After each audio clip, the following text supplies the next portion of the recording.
오늘 고린도전서 14장의 말씀 중에 예언의 은사라는 제목으로 함께 말씀을 나누기로 원합니다.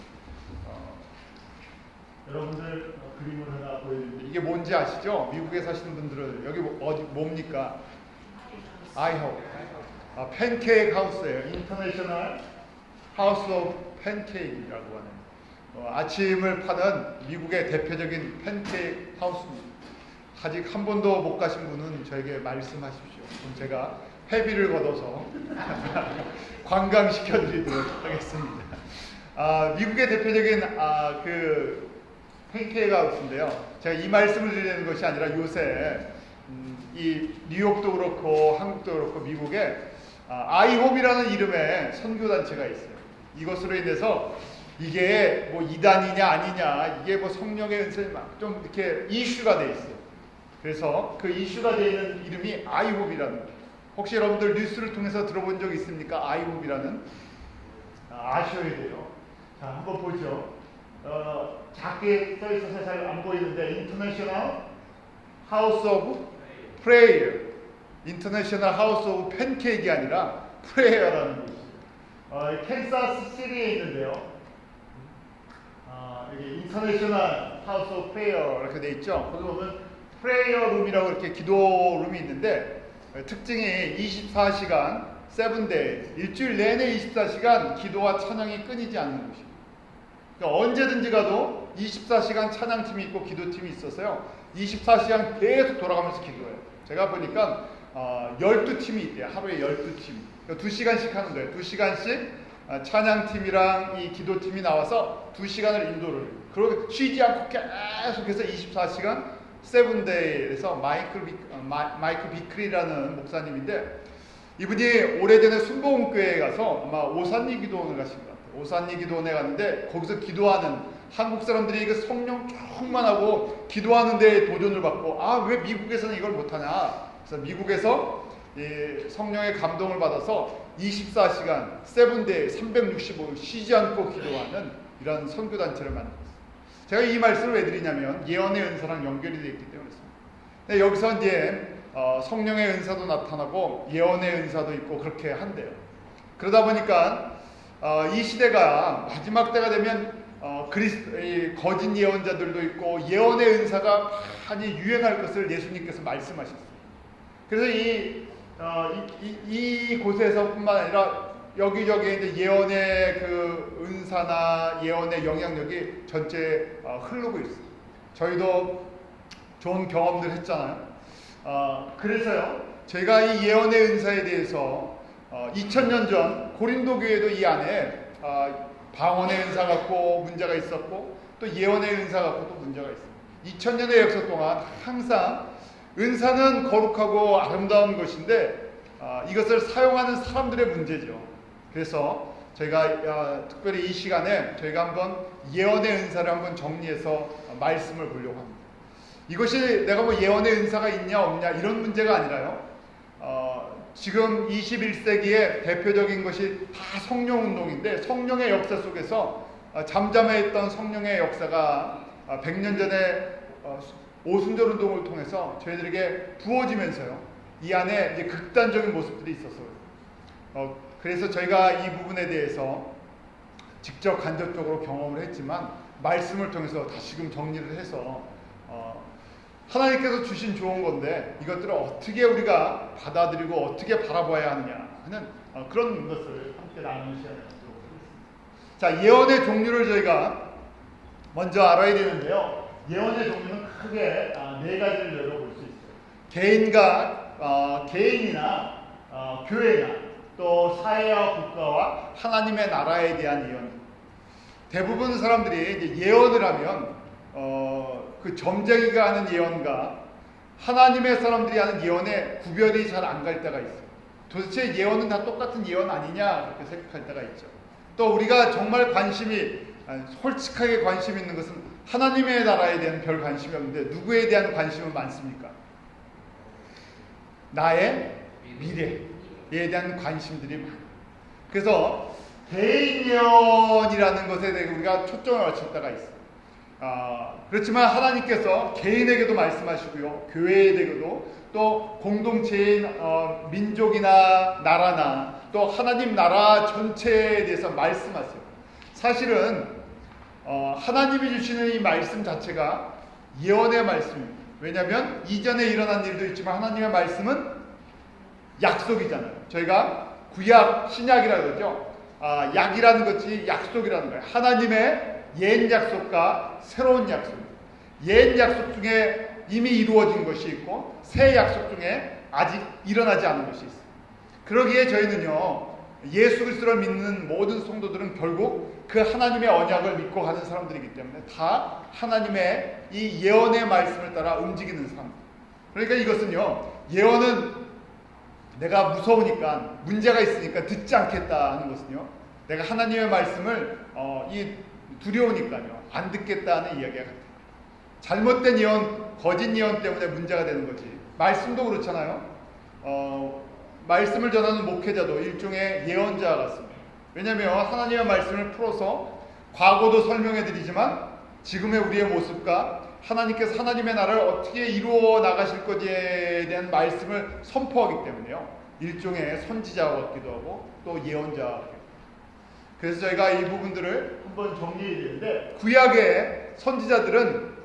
대부분 구약의 선지자들은 하나님의 나라와 이스라엘 백성, 이스라엘 나라라는 그 공동체를 향해서 말씀을 했어요. 그래서 이 예언자, 프라핏이라는 그 단어가요, 보면 프로라는 것이 미리, 미리라는 것이고, 펫이라는 것이 미리 말하다. foretelling, 앞에 일어날 일을 말해주는 거예요. 사람들이 두려워하는 이유가 무엇입니까? 앞일을 알지 못하기 때문에. 저희가 앞에 무슨 일이 일어날지 모르니까요, 두려움이 있어요. 그래서 그 두려움을 극복하기 위해서 재산을 저축하기도 하고 보험을 들기도 하고 여러 가지 안전장치를 만들어 놓는 거예요. 그런데 어떠한 것도 우리의 생명을 보장해 주지 않잖아요.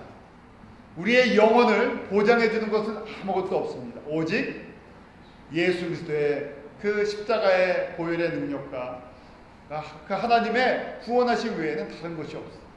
하나님의 말씀을 저희가 온전히 아는 것이 예언을 아는 것이랑 똑같아요. 초점이요, 구약의 그런 선지자들이 말했던, 우리 구약의 선지서들이 있잖아요. 선지자들이 말했던 것이 무엇인가 그러면 이스라엘 백성들이 창조의 목적, 하나님께서 이스라엘 백성을 부르신 목적에서 벗어난 다른 길을 걸 때 경고하시는 메시지. 너희들 길을 벗어났다 하는 거예요. 우리 운전할 때 뭘 잘 보고 지켜야 됩니까? 운전할 때 사인이나 신호등을 잘 봐야 돼요.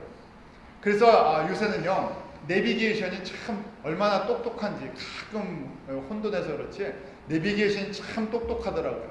그래서 제가 저희 집에서 교회까지 올 때 이게 잘 작동을 하나 그러시는데 딱 해놔요. 그러면 제일 빠른 길을 이야기하죠. 그런데 아무리 내비게이션이라도 제가 항상 다니는 길이 있기 때문에 제가 일부러 내비게이션이 가르쳐주는 길이 아니라 제가 가고 싶은 길을 가요. 뭐라고 하나. 그러면 착하게 화도 안 내고 제가 다른 길로 싹 들었으면 제가 위성을 통해서 제가 가고 있는 데를 추적해서 싹 바꿔줘요. 여길 지나갔으면 그 다음 루트를 얘기했죠. 다음은 어디로 나가라고 친절하게 얘기해요. 또 그 길을 벗어나면 또 어떻게 합니까? 또 얘기해줘요.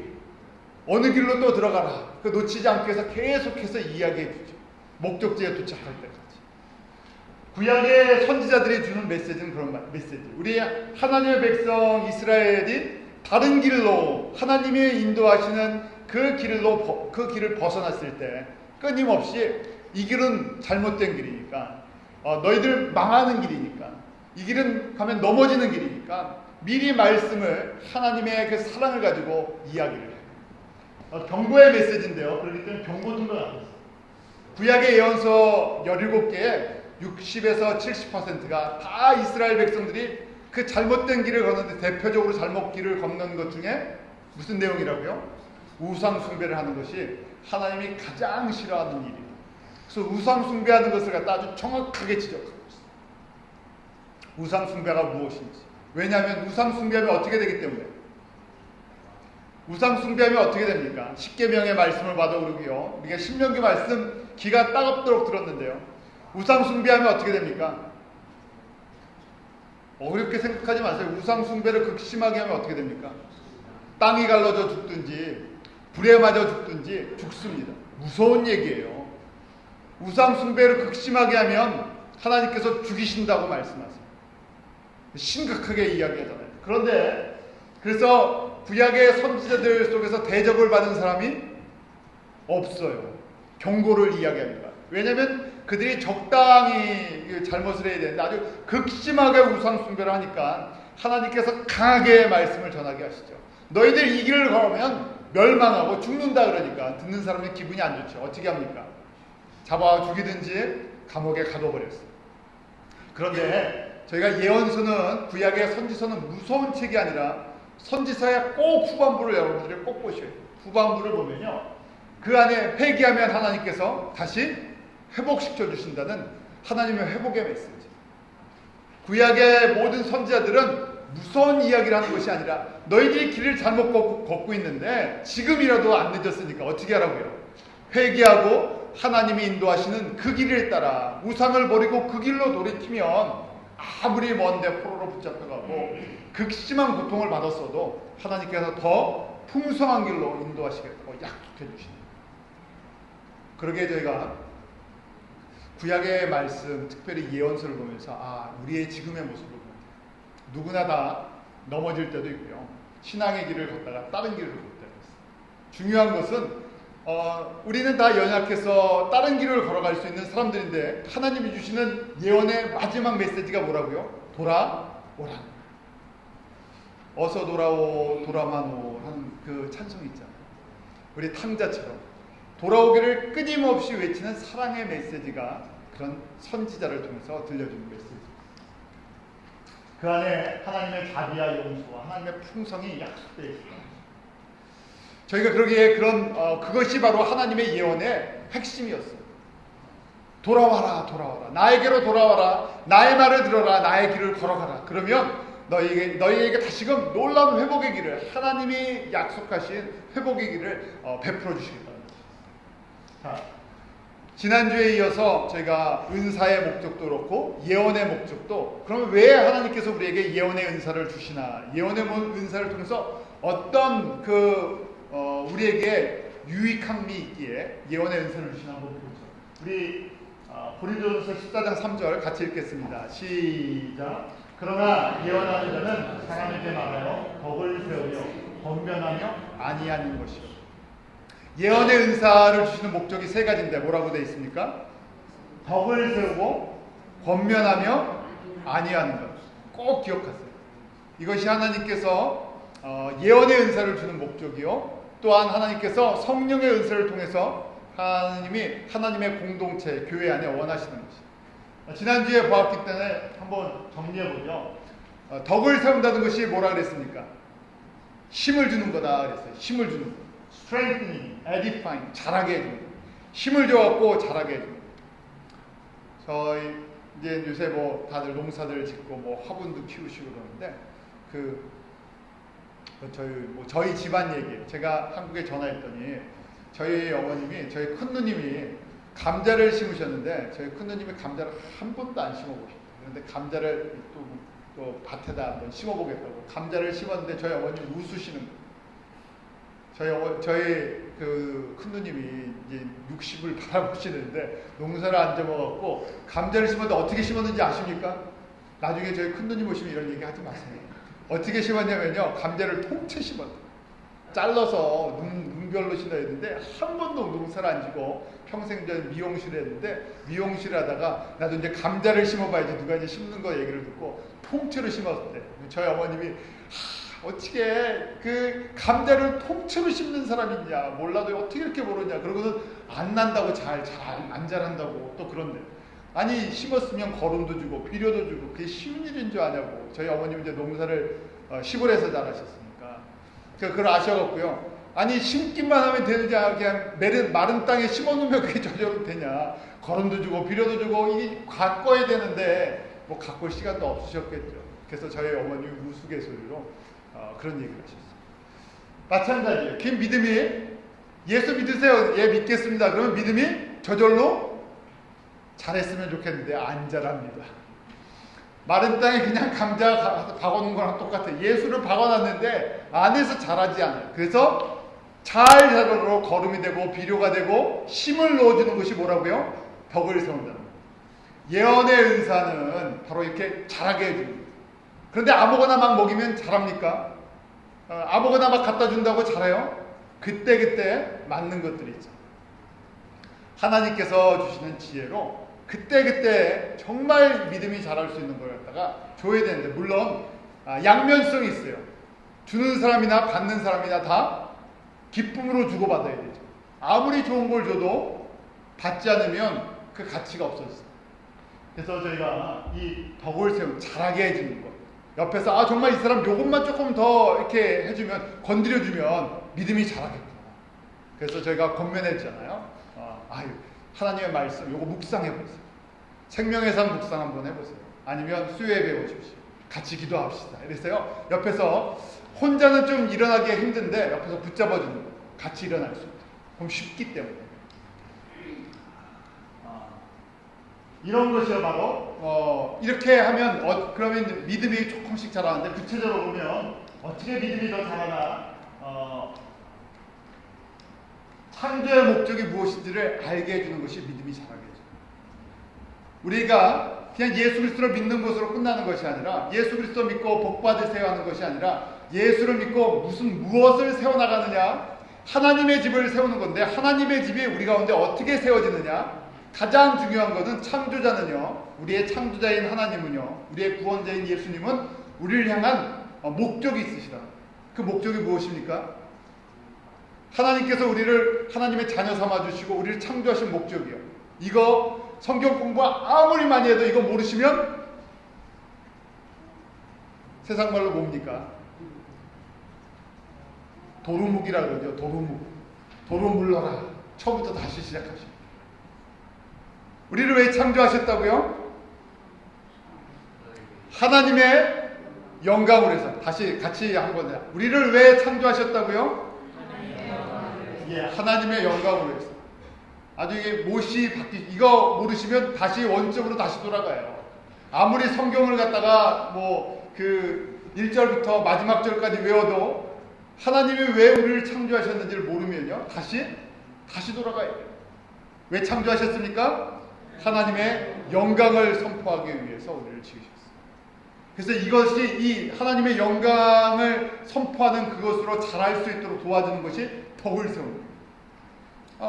마찬가지로 오이를 심었는데 오이의 목적은 뭐예요? 열매를 맺어갖고 우리가 먹어야 될 거 아닙니까?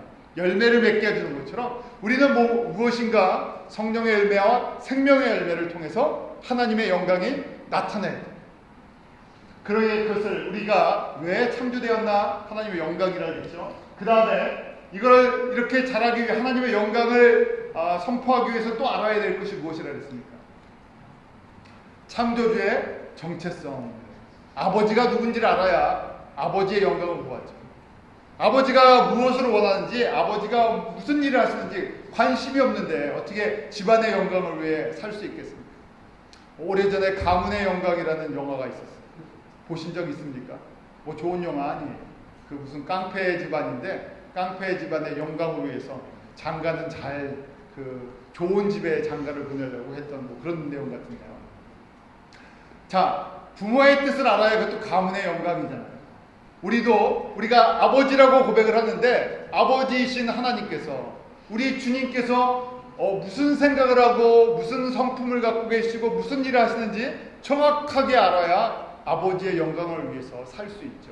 자, 그 다음에 또 세 번째는 뭐라고요? 피조물, 나의 정체성을 압니다. 내가 누구인지. 사람은 위대합니까? 사람들이 보기엔 사람이 위대한 것처럼 보이지만 하나님의 눈으로 보면 다 연약해요. 그래서 우리가 우리의 존재를 보는데 우리에게는 항상 이중성이 있어요. 하나님을 사랑한다면서도 또 옛날 옛 성품들이 있잖아요. 세상에 살다. 두 마음이 왔다 갔다 해요. 그래서 두 마음이 왔다 갔다 하니까요, 무슨 마음을 가져야 돼요? 하나는 버리고 하나를 택해야 되는데 어떤 마음?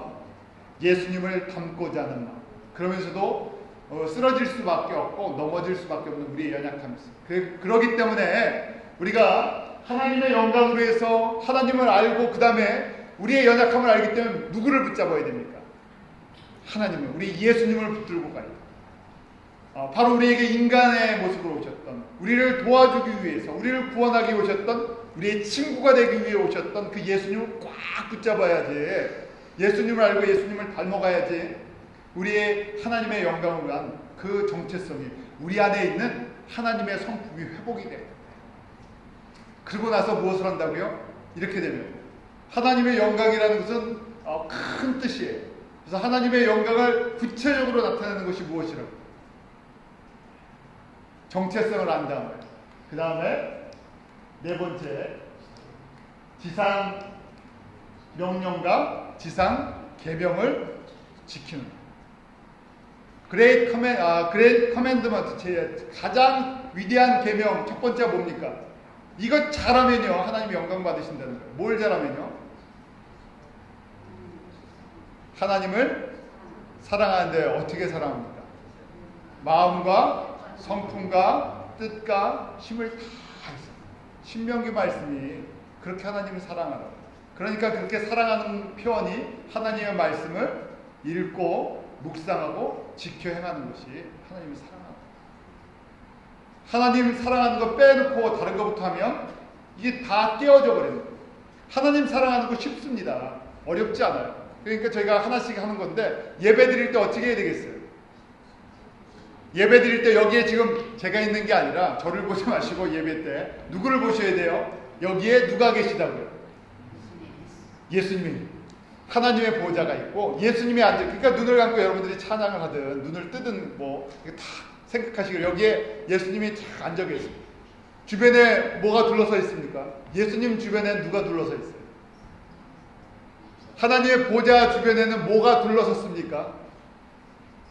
가본 적이 없어서 천사들이 둘러섰어요. 천군 천사들.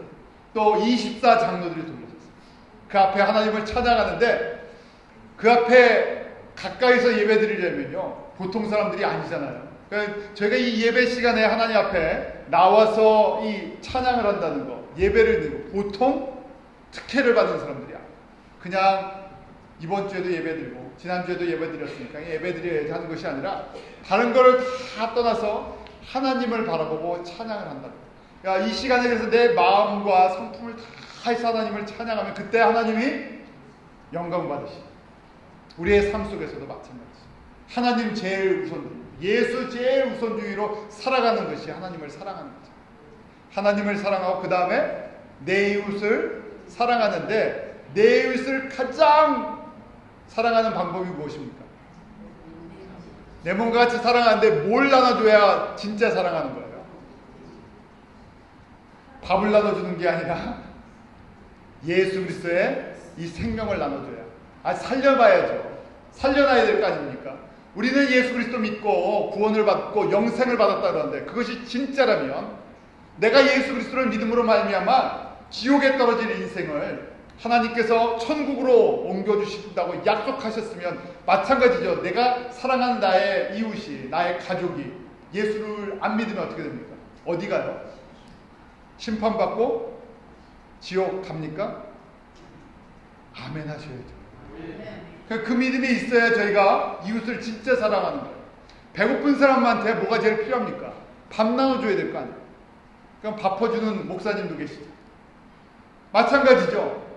죽어가는 영혼이 보일 때 영적으로 저 영혼은 그냥 놔두면 그냥 죽는구나, 심판받는구나, 지옥 가는구나, 영원토록 그 안에서 고통받는구나 하는 것이 믿음으로 우리 가운데 다가올 때, 그것이 내 가족에서부터 시작해서 제일 멀리 나랑 전혀 상관이 없는 다른 민족, 다른 나라 사람까지 그게 보이면 어떻게 합니까?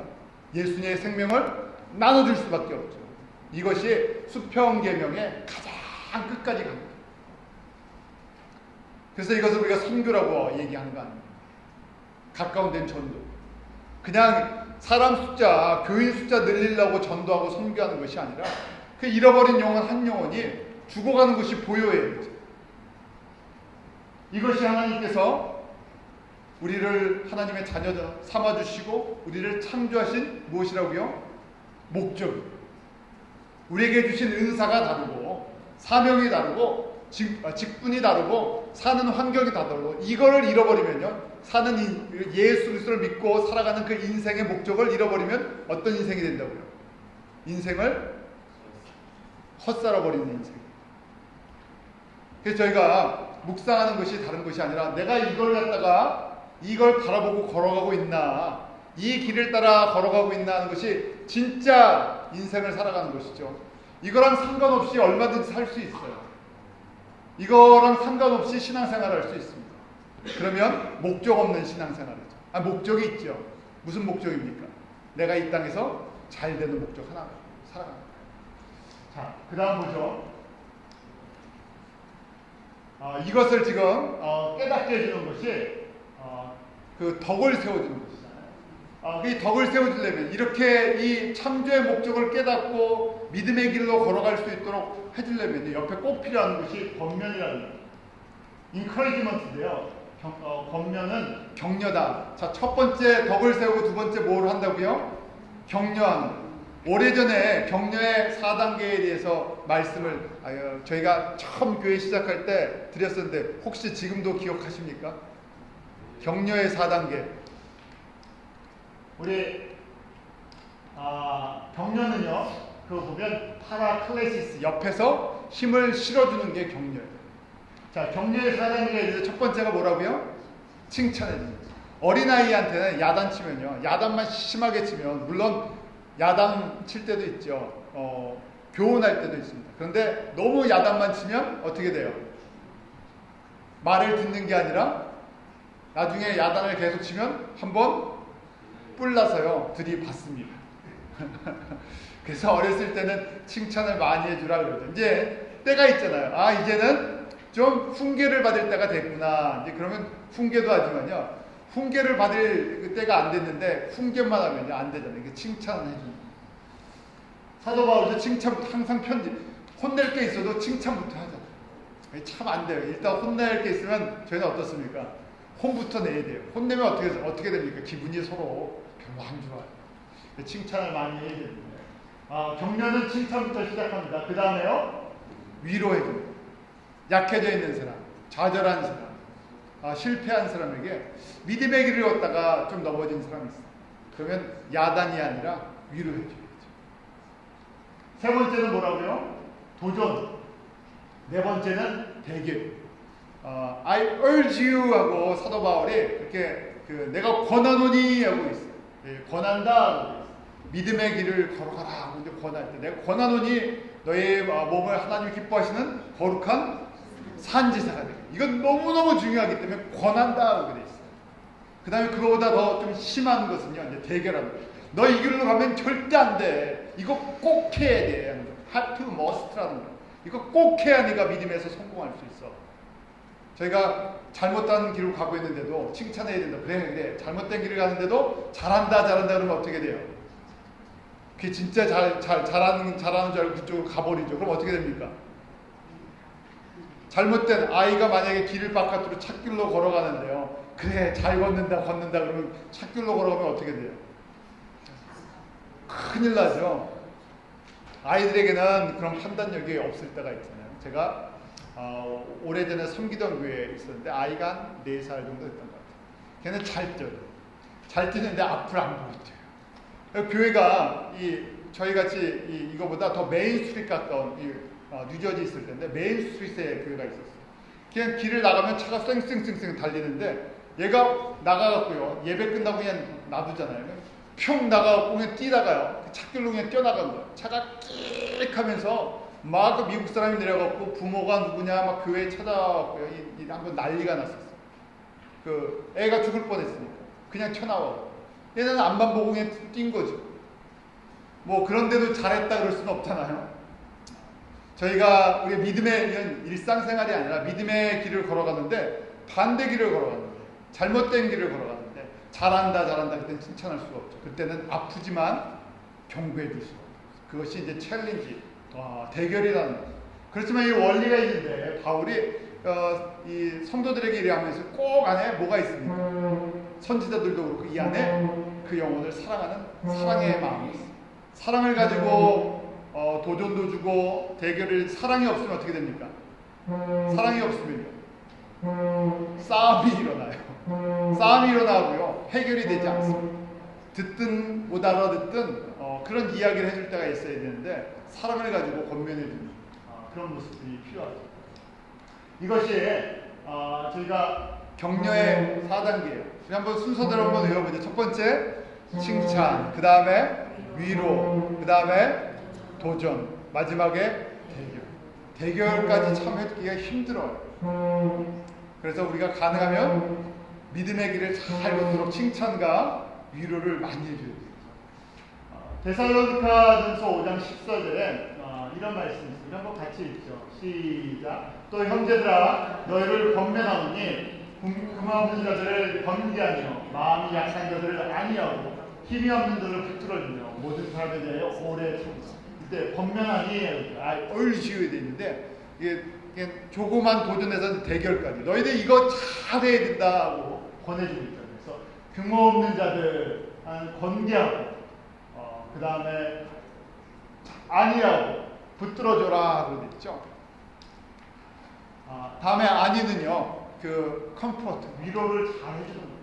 파라무디아인데 파라는 건 옆에서 평안을 끼쳐주는 거예요. 우리가 언제 평안합니까? 우리가 근심된 일이 많잖아요. 언제 평안해요?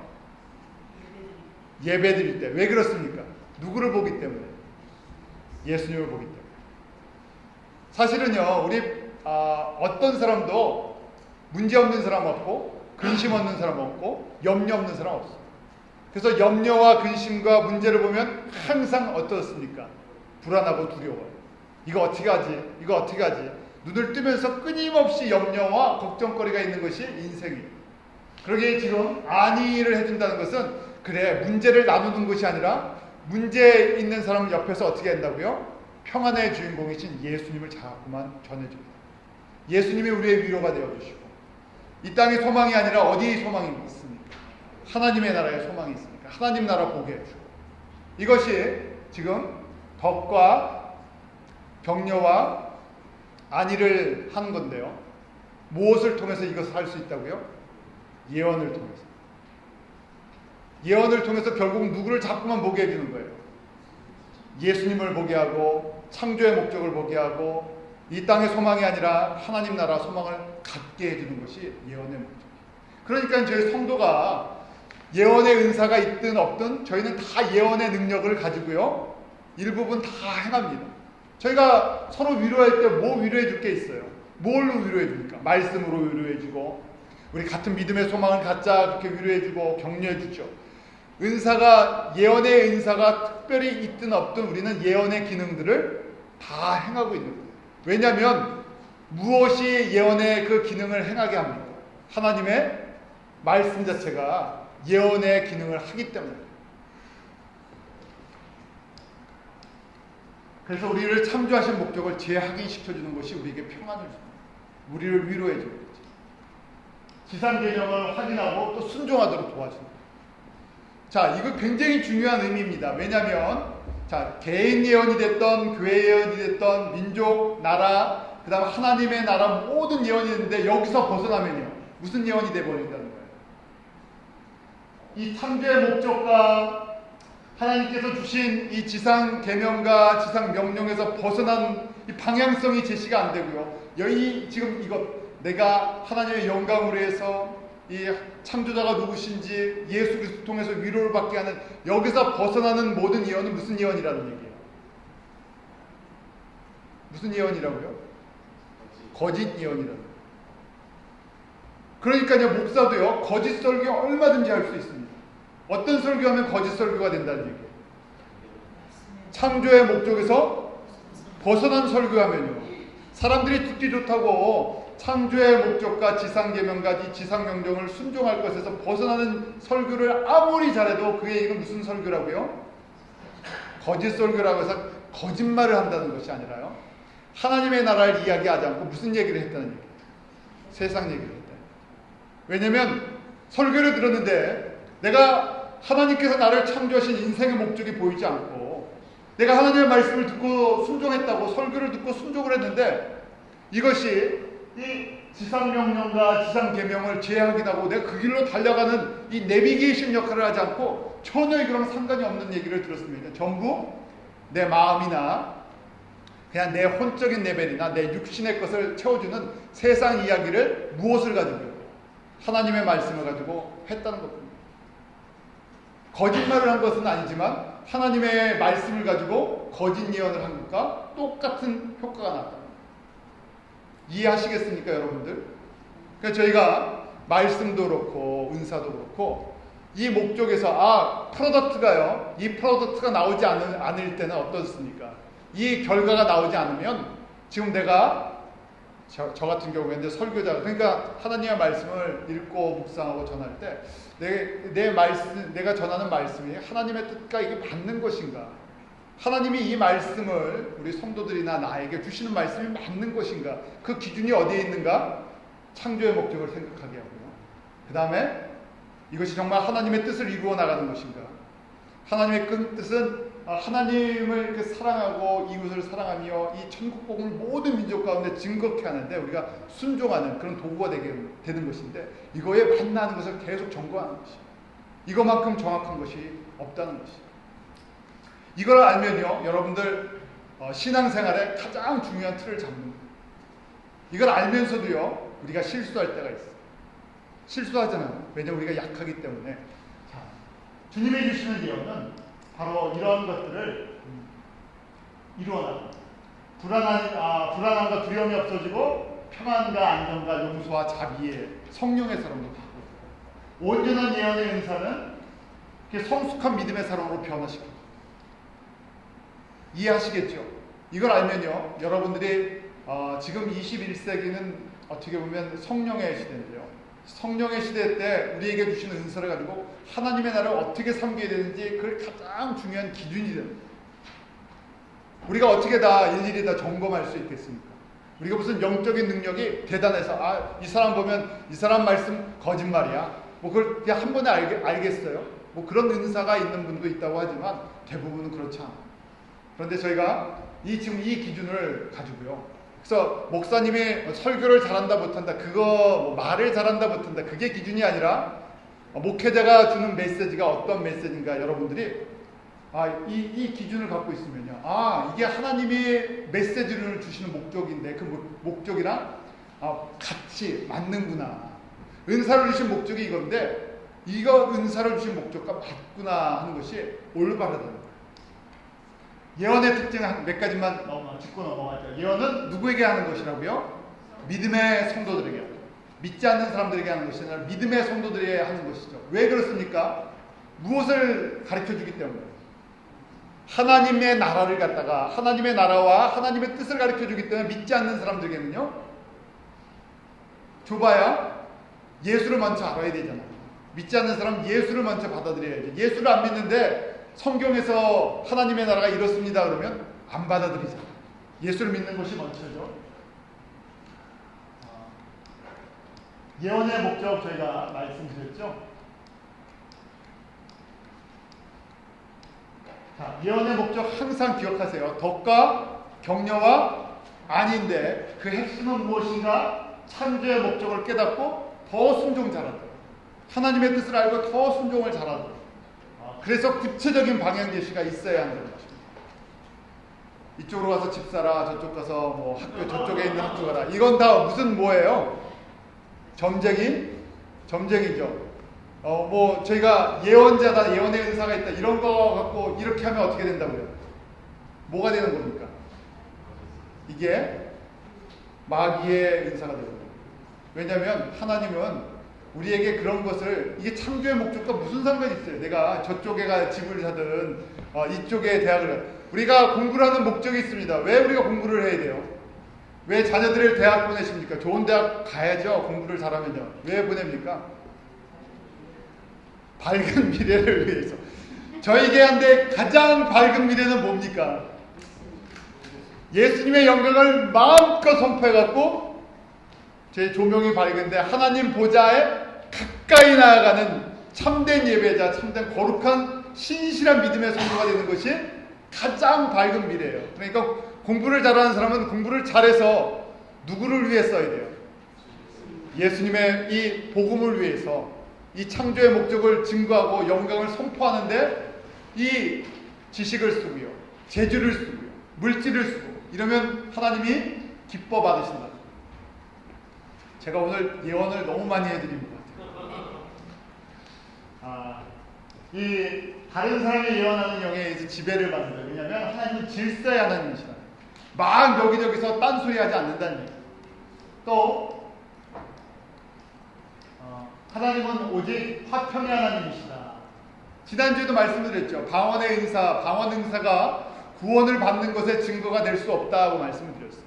하나님께서 주시는 은사인데 방언의 은사와 같은 또 예언의 은사도 이 외적인 은사들인데 외적인 은사를 사용할 때 이 지침이 어떻게 해야 된다고요?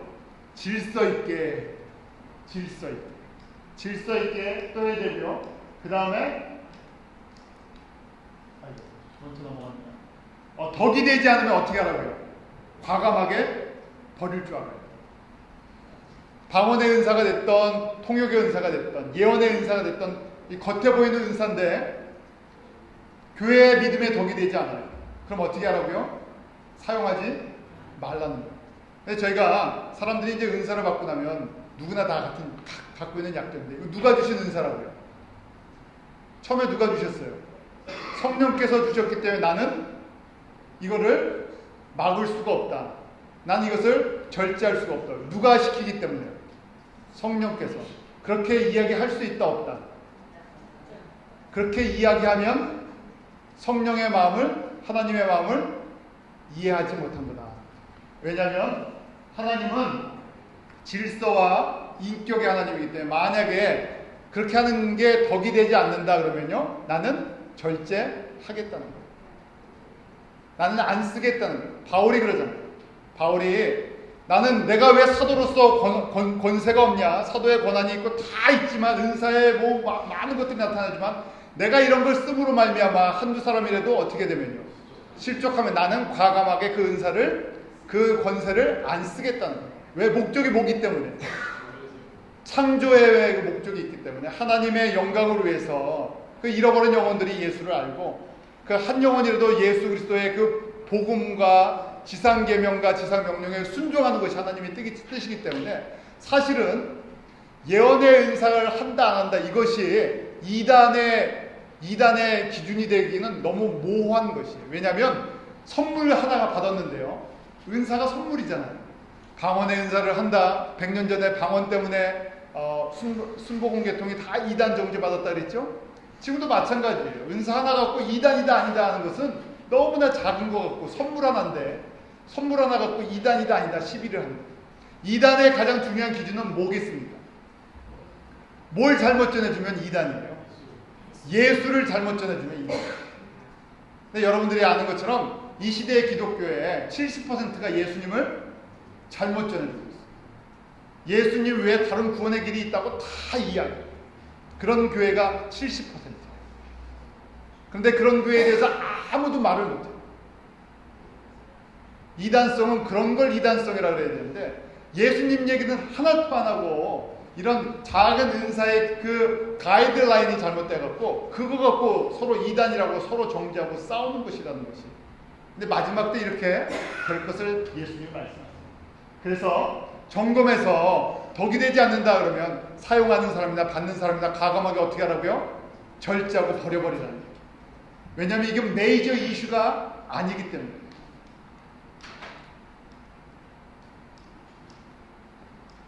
저희가 지난주에 한 것처럼 적당하게라는 게 있죠. 적당하다는 게 무슨 말이라고 했습니까? 인필이라고 그랬는데 모든 거 적당하게 하고 질서대로 하라고 했는데 적당이라는 것이 뭐라고 했습니까? 적당히가 아니라 한국 사람이 좋아하는 적당히 그냥 둥글게 적당히가 아니라 적당히가 무슨 말이라고 했어요? 인격적으로 그 성숙함으로 이렇게 좀 성숙한 인격적으로. 그래서 성령의 사람은 내가 더 예수님 알고 성령의 사람이 되면 될수록 어떻게 된다고요? 예수님 닮아가는 거룩한 인격이 만들어져가는 것이죠. 그 거룩한 인격 안에서 잘 사용하는 것.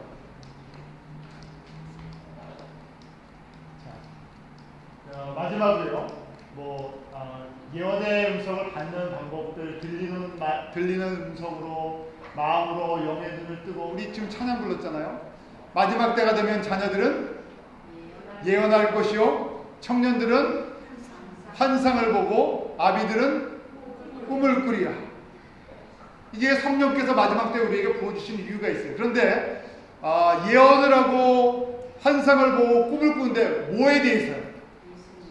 예수님과 예수님의 나라가 어떻게 해요? 그래서 저희가 예수님 꿈을 꾸면 어떤 꿈을 꿔야 이게 진짜 꿈이에요? 예수 꿈을 꾸는데요. 저희가 찬양하는 게 다 예수님 꿈 꾸는 얘기예요. 저희가 오늘 찬양하는 마지막 날에 그러면서요. 무슨 꿈 꾸셨습니까? 무슨 환상을 그려보셨어요? 예수님 오시는 꿈을 꿨어요. 그거는 진짜 예언이라는 거예요. 여러분들 오늘 큰 예언 받으셨습니다. 원래 예언하면, 세상에선 예언 받으면 뭐합니까? 복채 주셔야죠. 예수님은 복채 안 받으세요.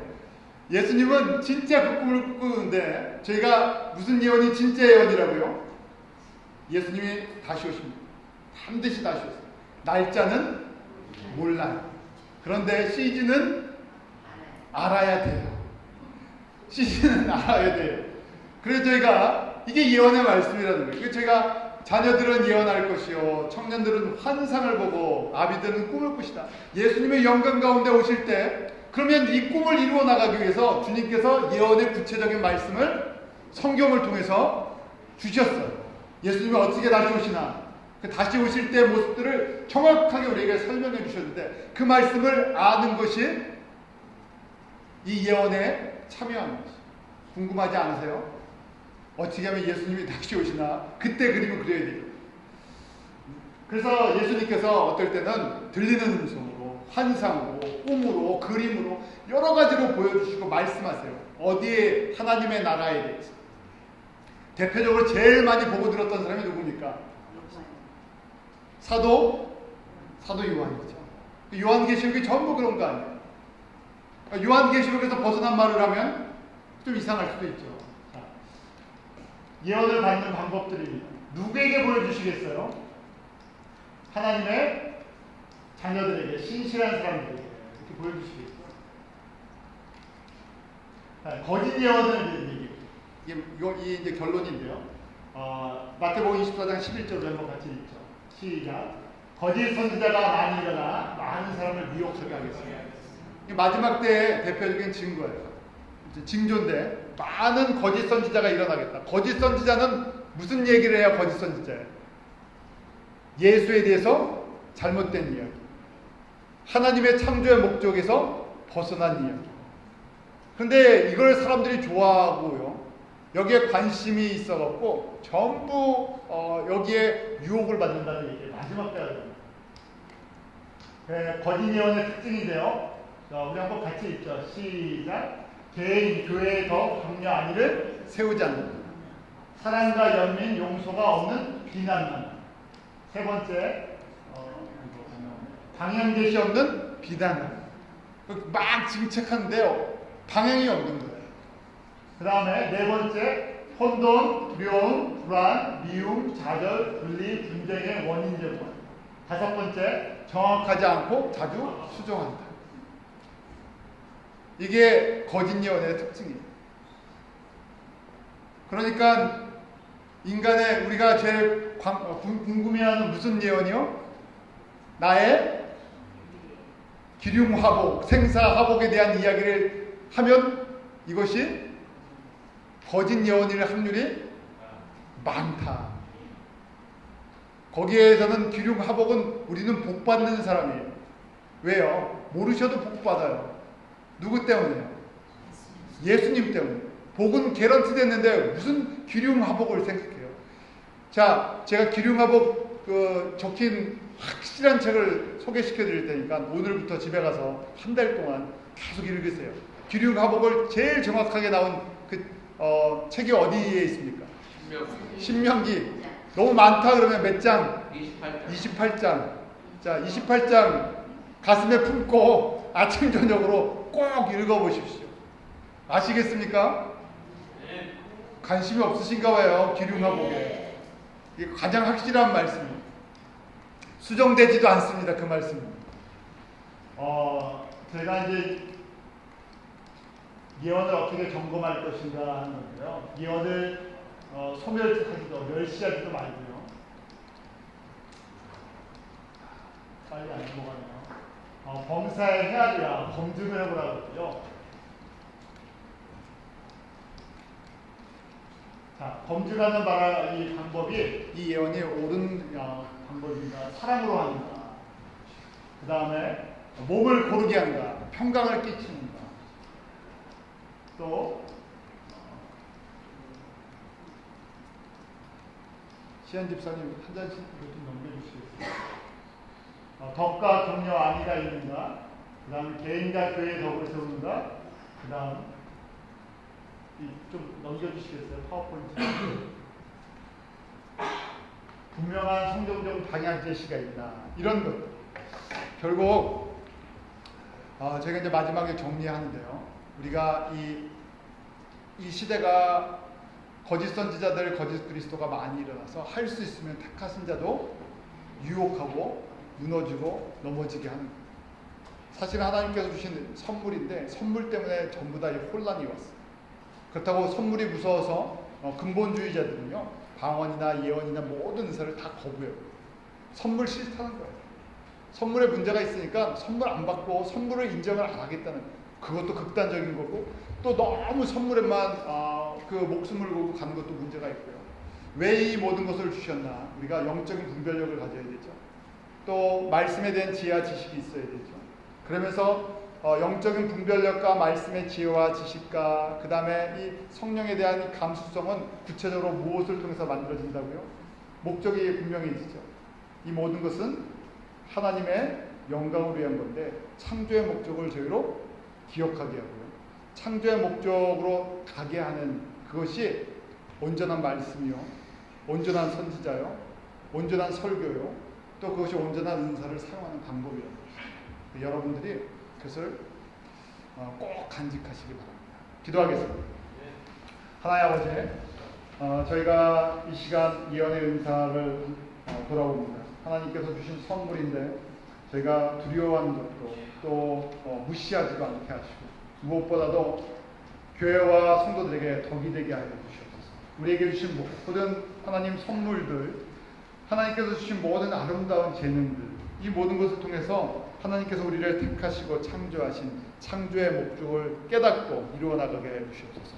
아버지, 저로부터 시작해서 모든 성도들 가운데 이러한 아름다운 성령의 열매와 은사들과 이 모든 것을 통해서 하나님의 영광과 하나님의 구원하심과 하나님의 나라를 사모하는 믿음이 자라게 도와주시옵소서. 예수님의 이름으로 기도합니다.